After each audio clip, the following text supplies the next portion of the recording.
بسم اللہ الرحمن الرحیم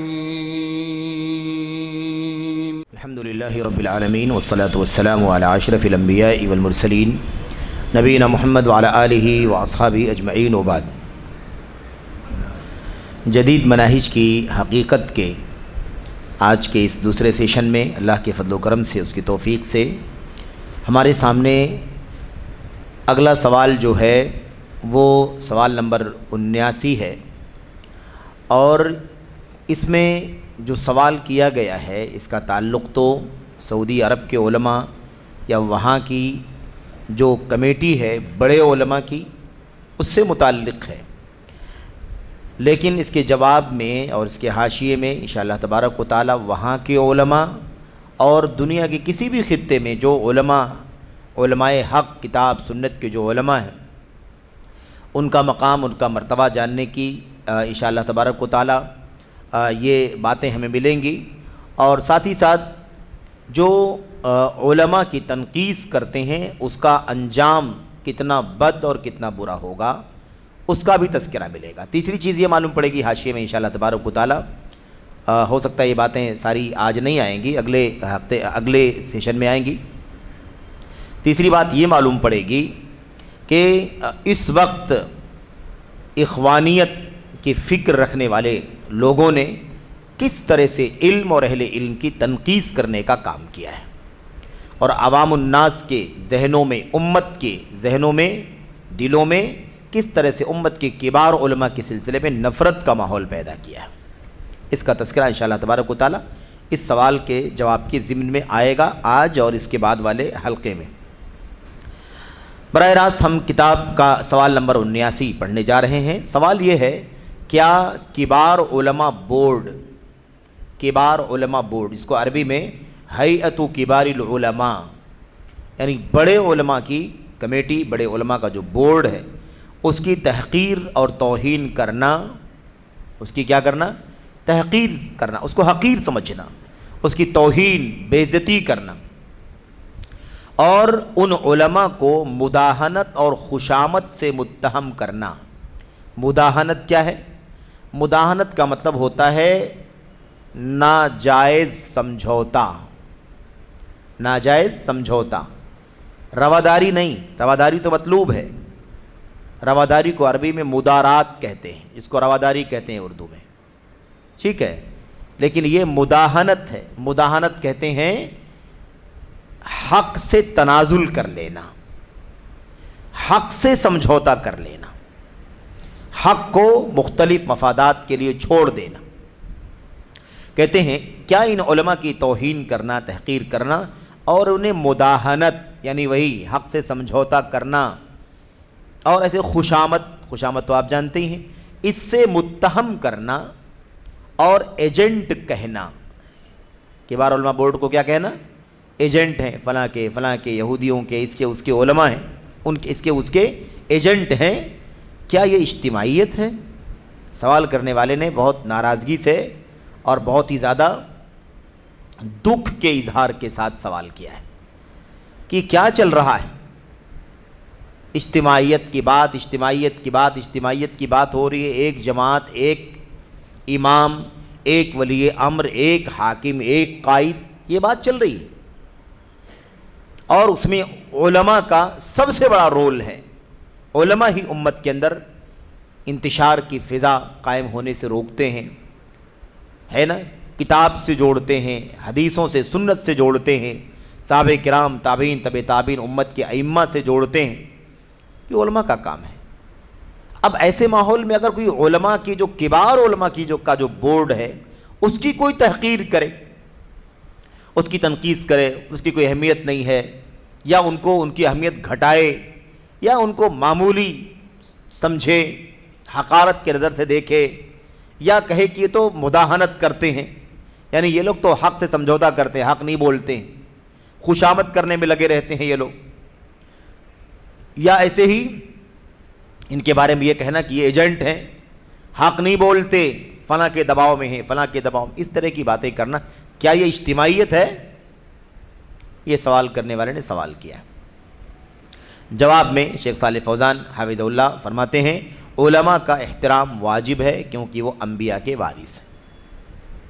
علماء کا احترام واجب ہے کیونکہ وہ انبیاء کے وارث ہیں۔ ان کی تحقیر یعنی ان کو حقیر سمجھنا، حقیر قرار دینا، در حقیقت ان کے مقام و مرتبے اور ان کے نبی کریم صلی اللہ علیہ وسلم کے وارث ہونے کی تحقیر ہے۔ یہ نقطہ سمجھنے کی ضرورت ہے۔ اگر کوئی کسی سنت کے عالم کی تحقیر کرتا ہے، چاہے گرچہ اس سے غلطی بھی ہوئی ہو، اس سے کوئی صغیرہ ہوا ہو، اس سے کوئی کبیرہ ہوا ہو، کوئی علمی غلطی ہوئی ہو، لیکن تب رہا وہ عقیدہ، منہج قرآن سنت صحابہ کا ہے اس کا، اور ایسے عالم سنت کی کوئی تحقیر کر رہا ہے، تو یہ کیا ہے؟ یہ ان کے مقام و مرتبے کو صرف اور نہیں گھٹانا ہے، ان کے مقام مرتبے کو تو گھٹانا ہی ہے، ساتھ ساتھ کیا ہے؟ یہ نبی کریم صلی اللہ علیہ وسلم کے جو وارث ہیں اس وارث ہونے کی تنقیص کرنا ہے، تحقیر کرنا ہے۔ کیا وارث ہے؟ کیا قیمت ہے ان کی؟ کیا حیثیت ہے ان کی؟ گویا کہ ایک آدمی جو علماء سنت کی تحقیر کرتا ہے وہ یہ کہتا ہے کہ یہ نبی کے وارثین ہیں، ان کی بھی تحقیر ہے، کیونکہ مسئلہ کسی کی ذات کا نہیں ہے، مسئلہ کس کا ہے؟ علم سے تعلق رکھتا ہے، اور علم نبی کریم صلی اللہ علیہ وسلم کی وراثت کا علم۔ کسی کی ذات سے کوئی غلطی ہو رہی، اس ذاتی غلطی، اس غلطی کی پر نکیر کرنے کا کوئی مسئلہ نہیں، لیکن اگر ایک عالم کو عالم سنت ہونے کی بنیاد پر حقارت کی نظر سے دیکھنا، اس کی تنقیص کرنا، توہین کرنا، یہ کام کوئی کر رہا ہے تو دراصل وہ ان کی تحقیر، توہین تو کر ہی رہا ہے۔ نبی کریم صلی اللہ علیہ وسلم کی طرف سے جو ان کو علم نبوت کی وراثت ملی ہے اس کی بھی تنقیص کر رہا ہے۔ تو علماء سنت کی تنقیص کرنے سے کیا سنت کی تنقیص نہیں ہوتی ہے؟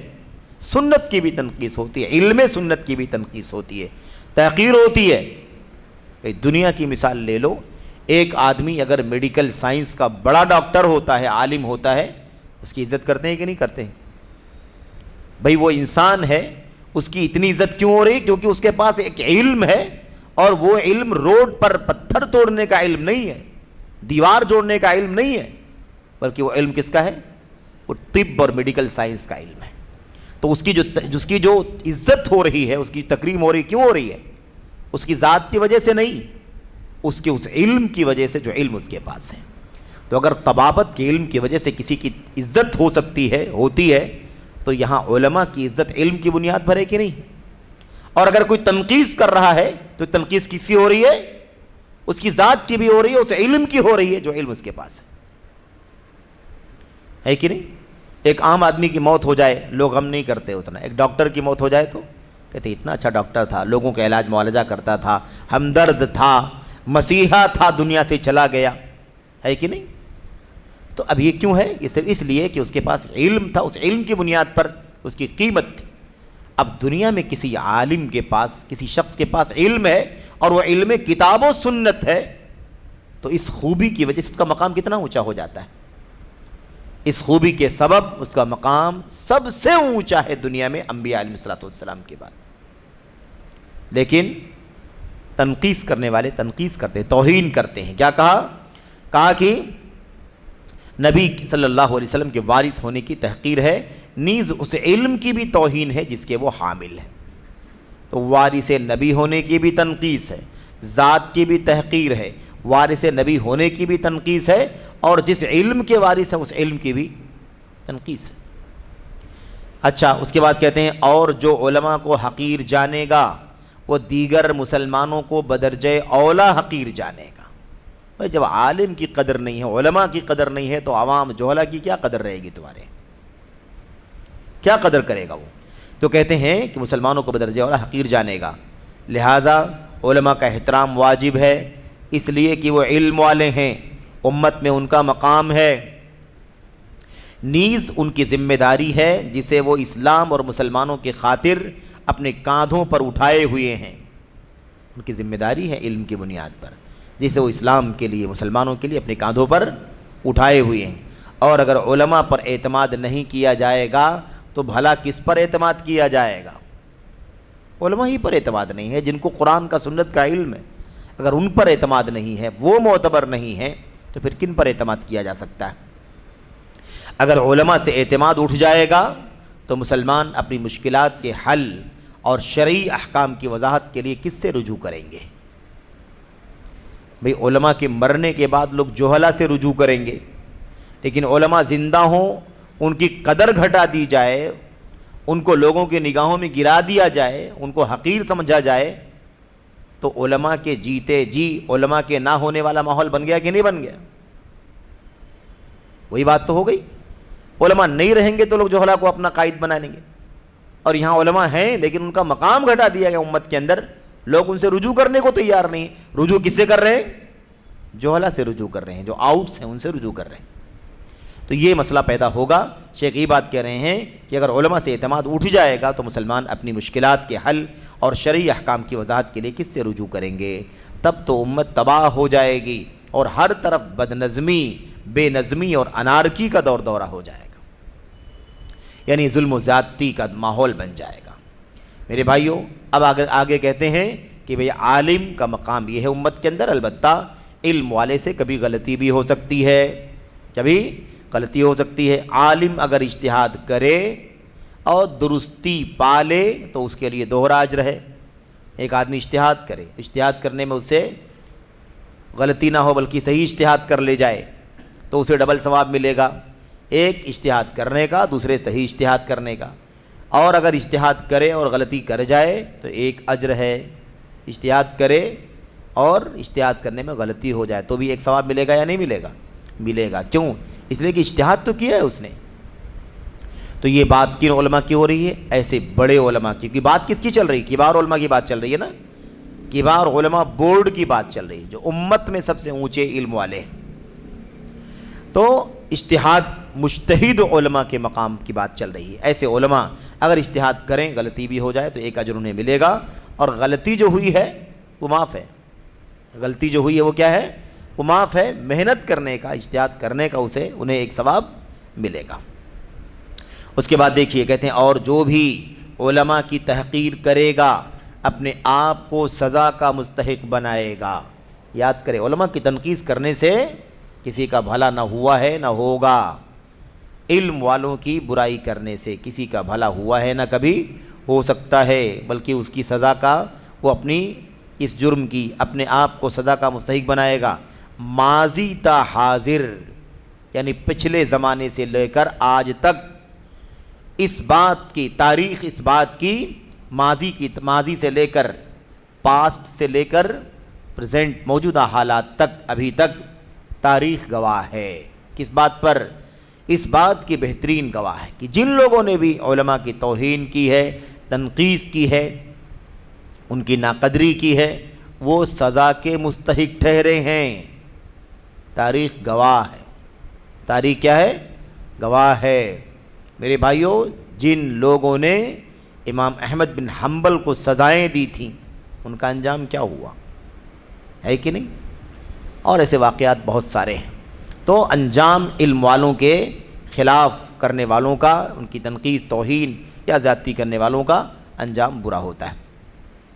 کہتے ہیں خاص طور پر جب یہ علماء ان ذمہ داروں میں سے ہوں جنہیں مسلمانوں کے مسائل پر غور و خوض کی ذمہ داری سونپی گئی ہو، یعنی ان علماء کی بات چل رہی ہے جو علماء ایسے عام نہیں علماء ہیں، بلکہ مسلمانوں کے حاکم کی طرف سے باقاعدہ ان علماء کو یہ ذمہ داری دی گئی ہے کہ آپ مسلمانوں کے مسائل آپ کے پاس آئیں گے، آپ ان میں غور کیجئے، قرآن سنت صحابہ کے دلائل سے آپ اس کا جواب دیجئے، ان لوگوں کے مسائل حل کیجئے، مسلمانوں کے ایشوز کو حل کرنا آپ کی ذمہ داری ہے۔ اتنی چھوٹی کے علماء ہیں اور مسلمانوں کے حکمرانوں نے انہیں یہ ذمہ داری دی ہے۔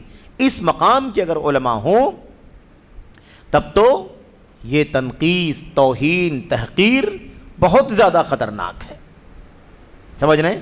کیونکہ انہی علماء سے لوگ رجوع کریں گے، انہی علماء سے مسلمانوں کے مسائل حل ہوں گے، اور تم انہی کی تنقید کر رہے ہو، تو بتائیے کہ پھر وہ عوام کہاں جائے گی، مسلمان کہاں جائیں گے؟ گویا کہ سب سے بڑا جو سورس تھا، اس سورس کو آپ نے کنڈم کرنے کا کام کیا ہے۔ ہم کیا کہتے ہیں؟ یہ مسئلہ فلاں سے نہیں حل ہوگا، اوپر والے سے پوچھو، اس سے نہیں حل ہو رہا اور بڑے سے پوچھو، وہاں نہیں حل ہو سکتا ہے تو کیا کرو بھائی؟ سپریم کورٹ جانا پڑتا ہے کہ نہیں جانا پڑتا ہے؟ سپریم علماء ہے یہ، ان سے مسائل پوچھو، کبار علماء کو لکھ دو، اس مسئلے کا حل آپ کو انشاءاللہ تبارک و تعالی معلوم پڑ جائے گا۔ اب اگر اسی کو ناقابل اعتبار قرار دیا جائے جو سپریم علماء ہیں ملت کے، کتاب و سنت اور منہج سلف کے، اگر انہی کی ناقدری کی جائے، انہی کا مقام امت سے گھٹا دیا جائے تو بھلا بتائیے کہ کیا حال ہوگا؟ پھر تو کوئی سورس ہی نہیں باقی بچا، اس کے بعد کہاں جائیں؟ اس کے بعد کوئی سورس نہیں، وہی ظلم، وہی زیادتی، وہی حرام، وہی بد امنی جس پر زندگی گزار رہے ہیں، گزارتے رہیں، کوئی سورس نہیں ہے حل کرنے کے لیے۔ جو سورس تھا لوگوں نے انہیں ناقابل اعتبار بنا دیا، تو کیا حال ہوگا؟ وہی بات کہہ رہے ہیں، بالخصوص خاص طور پر جب یہ علماء ان ذمہ داروں میں سے ہوں جنہیں مسلمانوں کی مسائل پر غور و خوض کرنے کی ذمہ داری سونپی گئی ہو۔ مثال کے طور پر جیسے عدالتوں کے قاضی، عدالتوں میں جو قاضی ہیں، جج، کتنے پختہ علم والے ہوتے ہیں بھائی جج، سارے مسائل کے سوالات آتے ہیں ان کو فیصلے کرنے اسلامی عدالت میں، ہے کہ نہیں؟ ایسے ہی کبار علماء بورڈ کے ممبران اور ان جیسے مقام کے دوسرے علماء، اب اگر انہی کی شان کو گھٹا دیا جائے، انہی کا اعتبار امت سے ختم کر دیا جائے، انہی کو غیر مستند، غیر معتبر قرار دیا جائے، ان کی تحقیر ہو، تنقیص ہو، تو پھر مسلمانوں کے مسائل کو حل کرنے کا کوئی سورس باقی نہیں بچے گا، پھر تو جنگل ہو جائے گا میرے بھائیوں، جس کی جو مرضی ہے وہ کام کرے۔ تو میرے بھائیوں یہ بات بہت بنیادی ہے۔ خیر یہاں پر یہ جواب ختم ہوا، ہمیں صرف اور صرف پہلا والا حاشیہ پڑھ لینا ہے، اس کے بعد یہ اگلا جو حاشیہ ہے یہ کافی طویل ہے، اسے ہم لوگ بعد میں پڑھیں گے۔ صرف اس حاشیے کے اندر ہمیں یہ پڑھنا ہے، دیکھیے صفحہ نمبر 408 پہ نیچے جو یہ بات آئی ہوئی ہے نا کہ جو بھی علماء کی تحقیر کرے گا اپنے آپ کو سزا کا مستحق بنائے گا۔ اس سلسلے میں امام ابن عساکر رحمۃ اللہ علیہ کا وہ قول یہاں پر ذکر کیا ہے، شیخ جمال بن فرحان الحارثی رحمۃ اللہ علیہ نے، اسے ہمیں یہاں پر پڑھنے کی ضرورت ہے، اور بہت ہی مستند، بہت ہی معتبر اور تاریخی طور پر سب سے زیادہ اہم بات، اہم قول جو کسی بڑے سے بڑے امام نے کہی ہے میرے بھائیوں، وہ یہ امام ابن عساکر کا قول ہے۔ امام ابن عساکر دمشقی شافعی میرے بھائیوں، تاریخ دمشق کے مصنف، تاریخ دمشق کے مصنف، یہ کتاب تاریخ کی بہت بڑی کتابوں میں سے ایک ہے، بلکہ میں سمجھتا ہوں کہ شاید سب سے بڑی کتاب فیما اعلم، اپنے علم کی حد تک 80 جلدوں میں ہے یہ کتاب، 80 جلدوں میں یہ کتاب ہے۔ علماء طلبہ کے لیے خریدنا مشکل ہے میرے بھائیوں، اتنا بڑا کارنامہ۔ تو تاریخ دمشق ابن عساکر 80 جلدوں میں، 70 جلدوں میں کتاب ہے، 10 جلدوں میں فہرست ہے، اتنا بڑا خزانہ علم کا۔ تو بہرحال تو لمبی بات ہو جائے گی، ہم اس میں چلے جائیں، اس کتاب کی منہج اور اس پر بات کریں تو بات بلا وجہ اس کا یہ موقع نہیں ہے۔ بات یہ کرنی ہے 571 میں وفات پائیں، کب؟ 571، 6 صدی ہجری کے عالم ہے۔ اب آج 1445 ہے کہ نہیں؟ کتنا سال گزر گیا؟ 800 سال گزرا، 850 سال پہلے امام ابن عساکر نے یہ بات کہی تھی۔ کیا کہی تھی؟ دیکھیے صفحہ نمبر 409 پہ وہ قول ہے، لحوم العلماء مسمومہ وان حتک اللہ استار منتقصہم معلومہ فمن ابتلاہم بالسلب ابتلاہ اللہ بالعطب۔ بات لمبی نہ ہو، صرف ترجمہ کر کے آگے بڑھتے ہیں۔ علماء کے گوشت زہر آلود ہیں، علماء کی برائی، ان کی تنقیص، ان کی توہین کتنا خطرناک ہے۔ ایک آدمی عام غیبت کرتا ہے تو کبیرہ گناہ کرتا ہے کہ نہیں کرتا ہے؟ برائی کرتا ہے کسی کے پیٹھ پیچھے، گناہ کبیرہ، غیبت کرنا گناہ کبیرہ ہے کہ نہیں گناہ کبیرہ؟ اور اللہ نے فرمایا قرآن کریم کے اندر کہ اپنے مردہ بھائی کا گوشت کھانا ہے۔ ایحب احدکم ان یاکل لحم اخیہ میتا فکرہتموہ، کیا تم میں سے کوئی آدمی اپنے مردہ بھائی کا گوشت کھانا پسند کرے گا؟ یقیناً تم ناپسند کرو گے اسے۔ امام ابن عساکر فرماتے ہیں لیکن اگر وہ غیبت علماء کی ہے تو مردہ بھائی کا جو گوشت کھانے کی بات کہی گئی ہے وہ گوشت سڑا نہیں ہے، بلکہ وہ گوشت زہر آلود ہے، کیونکہ وہ عام آدمی کی غیبت نہیں ہے بلکہ علماء کی غیبت ہے۔ تو علماء کے گوشت زہر آلود ہیں، اور ان کی توہین و تنقیص کرنے والے کو ذلیل کرنے کے سلسلے میں اللہ کی سنت معلوم ہے۔ اللہ کی سنت ہے کہ جو علماء کو ذلیل کرے، انہیں رسوا کرے، ان کی توہین کرے، تنقیص کرے، تو اللہ تبارک و تعالیٰ ایسے کو ذلیل کر دے گا۔ یہ اللہ تعالیٰ کی سنت ہے۔ اللہ تعالیٰ کی سنت یہ ہے کہ ایسے آدمی کا انجام ذلت ہے، رسوائی ہے۔ اور کیا فرمایا؟ چنانچہ جو ان کی عیب جوئی کرے گا، جو علماء سنت کی عیب جوئی کرے گا، اللہ تعالیٰ اسے عیب و خلل کی آزمائش میں مبتلا کر دے گا۔ بہت مزے آتے ہیں نا برائیاں کرنے میں، علماء کے خلاف غیبت کرنے میں اگر جمع ہو جائیں لوگ، دو چار لوگ، تو پھر تو سلسلہ چل پڑتا ہے۔ اتنی معلومات ہے بیچاروں کے پاس علماء کے خلاف نقد کرنے میں، تنقیص کرنے میں، کہ اس کا کوئی شمار نہیں ہے میرے بھائیوں۔ ایک سے دوسرا، دوسرے سے تیسرا، تیسرے سے چوتھا، چوتھے سے پانچواں، سب جڑتے چلے جاتے ہیں۔ یہ انجام یاد رکھیں۔ اور کیا کہا آگے مزید؟ یہ کتاب، یہ اقوال تبیین کذب المفتری، صفحہ نمبر 27 اور 29 کے اندر یہ بات موجود ہے۔ دوسرا یہ قول دیکھیے، نیز فرماتے ہیں ان اللحوم العلماء رحمۃ اللہ علیہم مسمومہ وعادۃ اللہ فی حد کے استار منتقصہم معلومہ لأن الوقیعۃ فیہم بما ہم منہ براء یا براء امر عظیم۔ خیر قول لمبا ہے، بہت پیارا ہے، خطبوں وغیرہ میں یا دوسری مناسبت پر اس کا تذکرہ بھی کیا گیا ہے اس سے پہلے۔ آئیے ہم اس کا ترجمہ پڑھ لیں تاکہ بات واضح ہو جائے، اور متن موجود ہے، جس کو ضرورت ہو وہ یہاں سے بہرحال اس متن سے استفادہ کر سکتا ہے، حوالہ بھی موجود ہے۔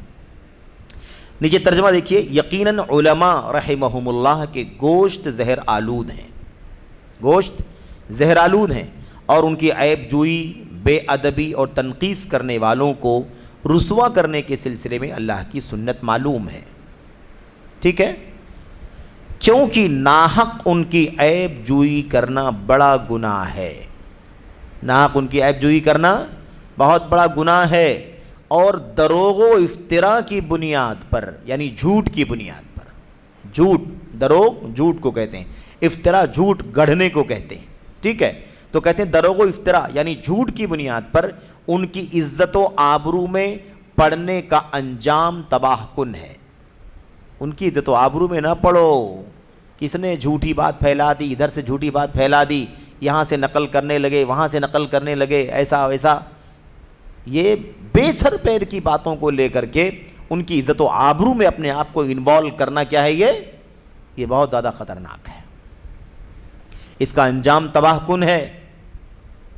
آدمی اپنی ذات کے بارے میں اگر کوئی بات کہہ دے تو آدمی کہتا ہے کہ بلا ثبوت تم نے یہ بات میرے بارے میں کہی ہے، اللہ تعالیٰ تم سے نمٹے گا، جھوٹی بات تم نے مجھ پر لگا دی، الزام لگایا مجھ پر۔ تو آپ کی عزت اتنی زیادہ ہے بھائی کہ آپ کے خلاف کسی نے جھوٹ باندھ دی تو آپ نے اس کے جنت جہنم کے فیصلے کرنے شروع کر دیے، اور امت کے چوٹی کے علماء کے خلاف تم پیٹھ پیچھے بیٹھ کر کے باتیں کرتے ہو۔ تمہیں ڈر نہیں لگتی اللہ تبارک و تعالیٰ کی؟ شرم نہیں آتی؟ تمہاری عزت سے کتنی گنا بڑی ہے علماء کی عزت۔ کبار علماء ہمارے، ان سے زیادہ علم میں پختہ کوئی نہیں ہے، ان سے زیادہ تقوی شعاری میں کوئی نہیں ہے، ان سے زیادہ امت کے موجودہ حالات پر نظر رکھنے والا کوئی نہیں ہے، ان سے زیادہ امت کے حق میں ناصح اور خیر خواہ کوئی نہیں ہے۔ تم نے انہی کو غیر معتبر قرار دیا، اس کا انجام بہت برا ہے۔ کیا کہا آگے؟ اور خدمت علم کے لیے اللہ نے ان میں سے جن کو منتخب فرما لیا ہے، خدمت علم کے لیے اللہ تبارک و تعالیٰ نے ان میں سے جن کو منتخب کر فرما لیا ہے، ان پر جھوٹ کا ٹومار باندھنا ایک قبیح خصلت ہے، یعنی جھوٹ کا الزام لگانا، جھوٹا الزام لگانا ایک بہت بدترین عادت ہے، بہت بدترین طریقہ ہے۔ خصلت اور عادت کیا ہے؟ بہت ہی بری ہے۔ بھئی اللہ تعالیٰ نے ان کو علم کے لیے منتخب کیا ہے، علم کی خدمت کر رہے ہیں، کوئی کتابیں لکھ رہا ہے، کوئی امت کو گائیڈ کر رہا ہے زبان سے، کوئی قلم سے، ہے نا، کوئی ممبر پر، کوئی خطبے میں، کوئی اسٹیج سے، کوئی درس سے، کوئی شرح میں، کوئی بیان میں، جن کو اللہ نے علم کی خدمت کے لیے منتخب کر لیا ہے، تم ان کی تنقیص کرتے ہو، یہ بہت بری عادت ہے۔ ان پر جھوٹ بولتے ہو کہ انہوں نے ایسا کہا ہے، جھوٹ بولنا یہ بہت بدترین خصلت۔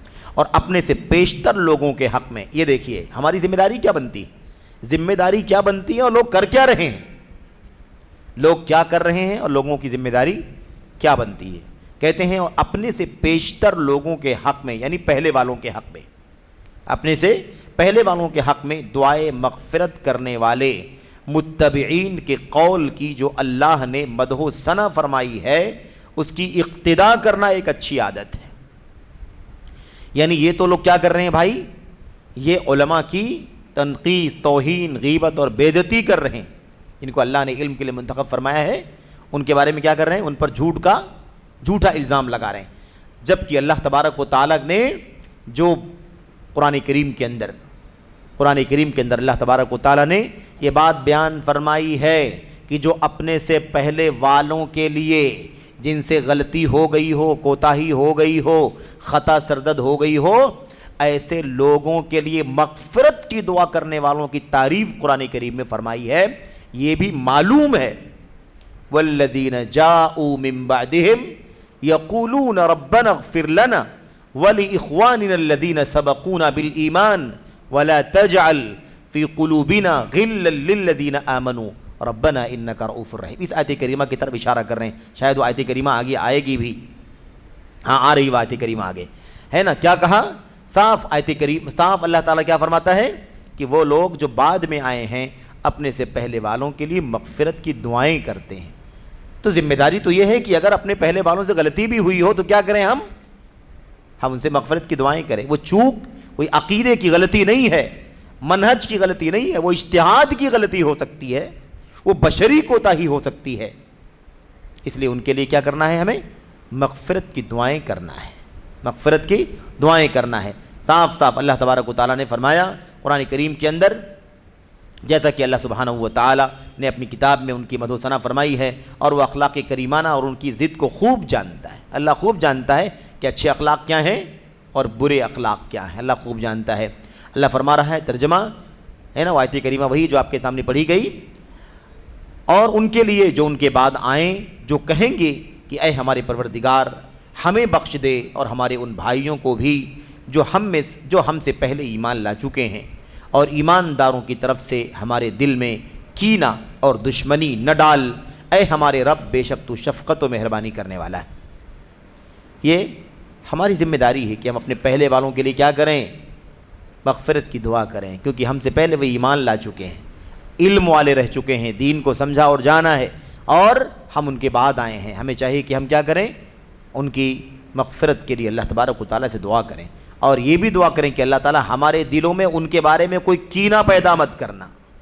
یہاں کینے ہی پر گاڑی چل رہی ہے، کینے کا سلسلہ، کینہ رکھتے ہیں اور لوگوں کو کینہ رکھنے پر آمادہ کرتے ہیں، لوگوں کو کینہ رکھنے پر، دوریاں اختیار کرنے پر اکساتے ہیں، بھڑکاتے ہیں۔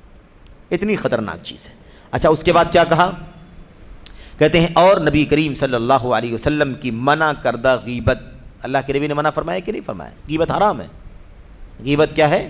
حرام ہے۔ اعلیٰ، خیر وہ حدیث لمبی ہے، بات لمبی ہو جاتی۔ لا تغتاب المسلمین، مسلمانوں کی غیبت نہ کرنا۔ صاف صاف اللہ کے نبی نے کیا فرمایا؟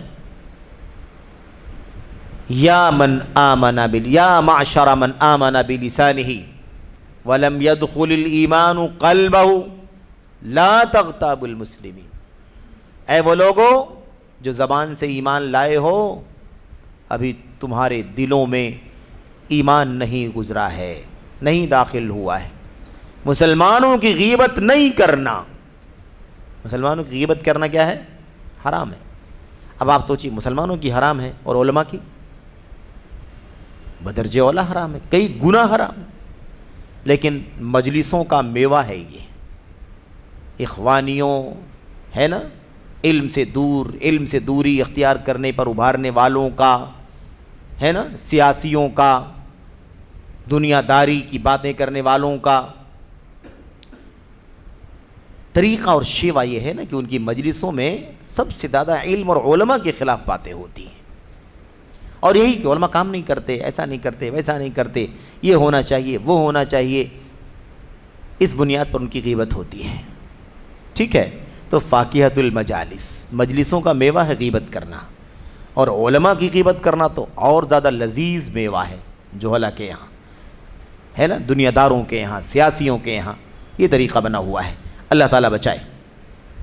خیر اس کے بعد کہتے ہیں کہ اور نبی کریم صلی اللہ علیہ وسلم کی منع کردہ غیبت اور مردوں کے سب و شتم کا ارتکاب کرنا جرم عظیم ہے. یعنی ایک تو غیبت کرنا حرام ہے، دوسری چیز ہے کہ جو لوگ دنیا سے جا چکے ہیں، ارے بھائی شیخ البانی زندہ ہیں، وفات پا گئے، علامہ ابن باز زندہ ہیں، وفات پا گئے، علامہ عثیمین زندہ ہیں، وفات پا گئے کہ نہیں پا گئے، علامہ محمد بن ابراہیم آل شیخ زندہ ہیں، وفات پا گئے، محمد امان جامی زندہ ہیں، وفات پا چکے ہیں، اور بھی بہت سارے علماء چوٹی کے وفات پا چکے ہیں. ان علماء کے خلاف بھی آج باتیں لوگ کرتے ہیں کہ نہیں کرتے؟ تو اللہ فرماتے ہیں، شیخ علامہ ابن عساکر کہتے ہیں کہ اللہ کے نبی علیہ السلام نے جس غیبت کو حرام کر دیا تھا وہ حرام غیبت کر رہے ہیں لوگ. یہ کتنا بڑا جرم ہے. اور اسی کے ساتھ ساتھ کیا کہتے ہیں؟ کہتے ہیں کہ مردوں کو سب و شتم کرنا، یعنی جو مر چکے ہیں، دنیا سے جا چکے ہیں، انہیں گالی گلوچ کرنا، انہیں برا بھلا کہنا، یہ کتنا بڑا جرم ہے بھائی. یہ جرم عظیم کا ارتکاب ہے، بہت بڑا جرم ہو رہا ہے. اللہ کے نبی علیہ الصلوۃ اللہ تبارک و تعالیٰ فرماتا ہے، آیت کریمہ دیکھیے، سنو، آیت کریمہ وہی ہے نا مشہور آیت کریمہ، فَلْيَحْذَرِ الَّذِينَ يُخَالِفُونَ عَنْ أَمْرِهِ أَن تُصِيبَهُمْ فِتْنَةٌ أَوْ يُصِيبَهُمْ عَذَابٌ أَلِيمٌ. مشہور آیت کریمہ سورہ نور کی 63. اللہ تبارک و تعالیٰ فرماتا ہے، ترجمہ اس کا یہ ہے، سنو جو لوگ حکم رسول صلی اللہ علیہ وسلم کی مخالفت کرتے ہیں انہیں ڈرتے رہنا چاہیے کہ کہیں ان پر کوئی زبردست آفت نہ آ پڑے یا انہیں دردناک عذاب نہ پہنچے. تو یہاں پر ایک حصہ اس سوال کے جواب کا اور اس کے حاشیے کا مکمل ہوا. حاشیہ جو اگلا حاشیہ ہے وہ ذرا سا طویل ہے اور بہت زیادہ اقتباسات پر مشتمل ہے. انشاءاللہ تبارک و تعالیٰ اس ساری تفصیلات اور اس کی شرح انشاءاللہ تبارک و تعالیٰ اگلے درس میں آپ کے سامنے کی جائے گی. دعا ہے کہ اللہ تبارک و تعالیٰ ہمیں اور آپ کو امت کے کبار علماء کا مقام سمجھنے کی توفیق عطا فرمائے. سنت کے علماء کی حیثیت کیا ہے، ان کا مقام کیا ہے، اور انہیں کیوں اللہ تعالیٰ نے اپنے کلام میں، نبی علیہ السلام نے اپنی سنت میں اتنا اونچا مقام عطا فرمایا ہے. اللہ تبارک و تعالیٰ ہمیں اور آپ کو سمجھنے کی توفیق عطا فرمائے. خاص طور پر فرقہ بندی کے اس دور میں، حزبیت کے اس دور میں، نفس پرستی، خواہشات اور بدعات کے پھیلاؤ کے اس دور میں، اور دنیا داریوں کے اس دور میں، ریاکاریوں کے اس دور میں، خاص طور پر ہمیں علماء کے مقام کو اچھی طرح سے سمجھنے، اسے اپنے ذہن و دماغ میں رکھنے اور ان سے ہمیشہ رجوع کرنے اور ان کے علم سے فیض اٹھانے کی توفیق عطا فرمائے. آمین یا رب العالمین. وصلی اللہ وسلم وبارک علی نبینا محمد وعلی آلہ وصحبہ اجمعین. والسلام علیکم ورحمۃ اللہ وبرکاتہ.